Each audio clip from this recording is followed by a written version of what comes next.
Hi friends, ఈ రోజున కల్కి భగవానుని జయంతి సందర్భంగా శ్రీ మహావిష్ణువు దశావతార రహస్యాలు, కొన్ని ముఖ్యమైన విషయాల గురించి ఇప్పుడు మనం తెలుసుకుందాం. విష్ణువు యొక్క చివరి అవతారమైన కల్కి అవతారం యొక్క రహస్యాలు తెలుసుకుందాం.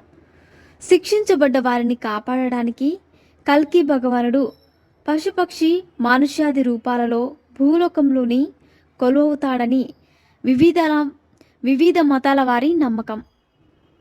1. విష్ణువు మత్స్యకుర్మాది అవతారాలు ఎత్తారని హిందువులు బాగా నమ్ముతూ ఉంటారు. 2.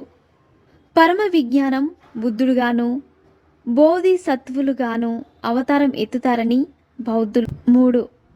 ఈశ్వరుని రెండవ అంశైన పుత్రుడు ప్రభు యేసు రూపంలో అవతారం ఎత్తుతారని క్రైస్తవులు నమ్ముతారు. ఈ భావాలను కల్కి భగవానుడు మానవులకు వచ్చే అనేక ఆపదలను తొలగించుటకు భౌతిక రూపం దాల్చుతాడని చెదరని నమ్మకం. అవతార కల్పనకు మూలాధారం దుష్టులచే ఆపద సంభవించినప్పుడు ఇంద్రాది దేవతలు విష్ణుమూర్తి దగ్గరికి వెళ్ళి మొరపెట్టుకోవడం, విష్ణుమూర్తి వాళ్లకు అభయమిచ్చి పంపించడం, తగు సమయం చూసుకొని భౌతిక రూపంలో భూలోకంలో అవతరించి దుష్టులను సంహారం చేయడం అవతార కథల ప్రధాన ఇతివృత్తం.